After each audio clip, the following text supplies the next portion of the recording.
Alright guys, welcome back to The Average Garage, and in today's episode it's going to be a pretty quick episode, and what I'm going to do is change the oil on my Pajero Sport while it's on the ground. No hoist, no car ramps, no nothing. Just going to crawl under it the old fashioned way, drop the bash plates, drop the oil, fill it up, send it. So stick around, see how it's done. First thing first, you're going to pop the bonnet, and what you're going to want to do is just pull the dipstick up a little bit. This just helps the engine breathe while you're draining the oil. So we're going to crawl under, take the bash plates off, and start draining. Ow! Fucking elbow.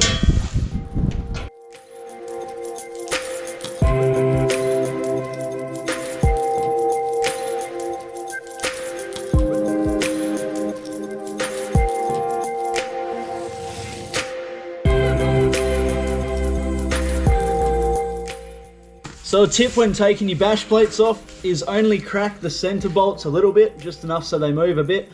Once you take the front two out, that front plate will come off, same with the back one. Take the rear two out, leave the center two in, and you'll be able to slide it out. It'll stop it falling in your face.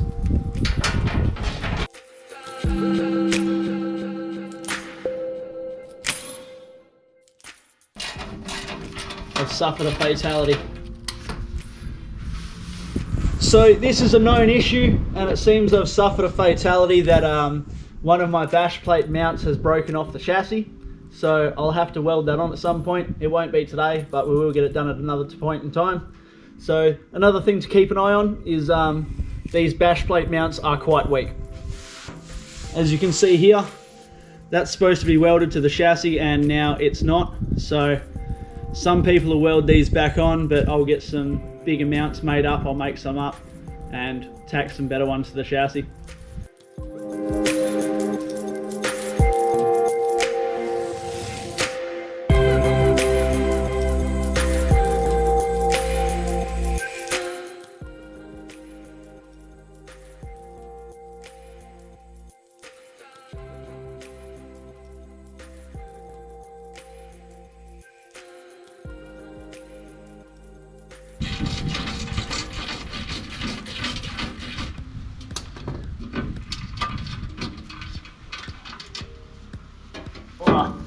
My face.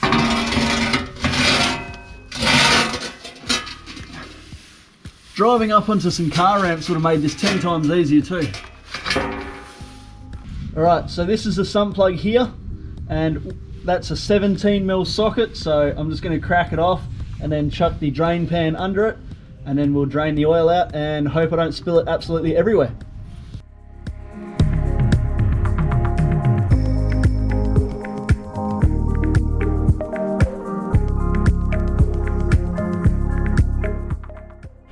One thing a lot of people do overlook when they do service their own car is the sump plug washer. Now I've got a box in the shed made specifically for this car, so I'm going to use another one of them. If you do sort of rush into your service and you forget to use one, or you forget to buy a new one, you can reuse the old one sometimes by flipping it around 180 degrees, but there is no guarantee that it will seal 100%, so just keep that in mind. But sometimes you just got to work with what you've got. So I'm going to stick the new one on the sump plug, and then we can put that back up in the car in just a second, and then we can worry about the oil filter.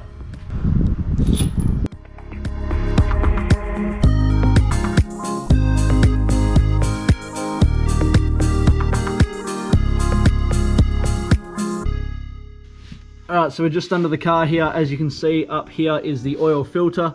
So what we're going to do is just crack that filter off, let it drain into the oil pan here, and then we'll eventually chuck the new filter on, and I'll give you some tips along the way.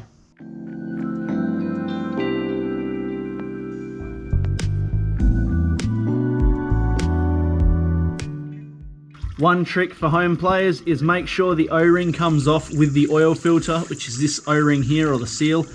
If that stays on there and you don't realise and you put the new one on, you'll have all sorts of awesome oil leaks, which aren't really awesome. Alright, so the area is given a quick clean except for around the filter. Now, this is a good and a bad thing because as you can see, there is an oily residue the whole way around that. But what I'm going to do is wipe that off with a rag. Now that's wiped off, I'm going to put a thin smear of oil around this filter O-ring or rubber seal, and then I'm going to screw it back on. get it so it just nips up, and then turn it maybe a quarter or half a turn extra, and that should be plenty.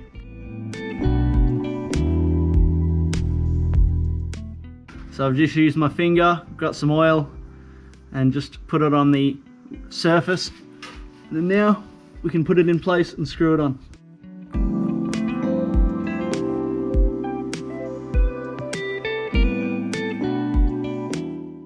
Alright, so with the oil drained and the oil filter replaced, now we can fill the oil back up, which is super simple. Most people would use a funnel, but the oil that I've got comes with a funnel. It's a Penrite brand. And what we're going to do is leave the dipstick up a fraction. This just allows the engine to breathe as you're filling it with oil. Some engines aren't bad, but some can sort of like airlock themselves. And then, yeah, pretty straightforward. Remove the 710 cap, drop it in there, fill it up the desired amount, start it, check it, rinse and repeat. Alright, so this takes 7.3 litres, so I've got my funnel on my oil here, so I'm going to roughly put in around 7 litres, and then we'll check it on the dipstick before we start it. Then once it's just over full, we'll start it, run it for a couple of, I don't know, maybe 30 seconds, a minute, then we'll turn it off, let it sit for about 30 seconds and recheck the oil.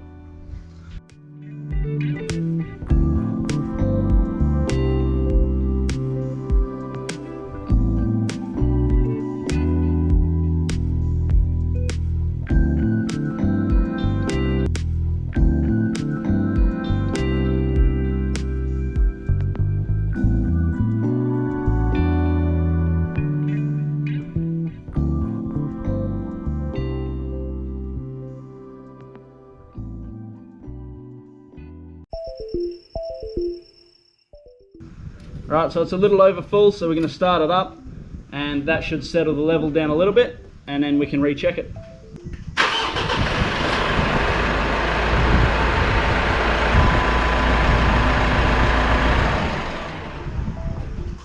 Alright, so we just started it up for about 30 seconds, so I'm going to let it sit for about 20 seconds, 30 seconds, and then we'll recheck the oil.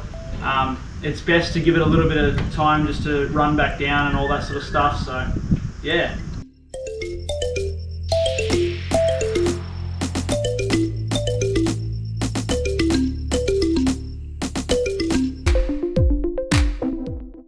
So now it's at the low mark, so we'll put some more in it and recheck it.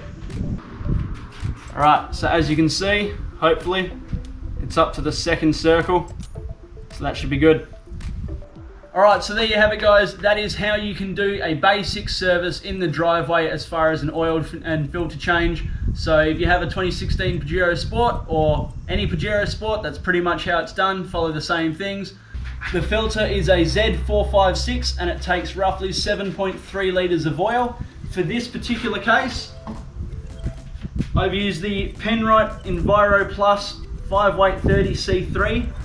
That's what Penrite suggested for this engine, so that's what I went with. So yeah, hopefully that does well. And if you've enjoyed this video or you think it might help you in any way, shape or form, yeah, please hit the like button, subscribe if you want, and drop in the comments below what you reckon I've done right or wrong, and let's hear it. Cheers for watching guys, we'll see you all in the next episode.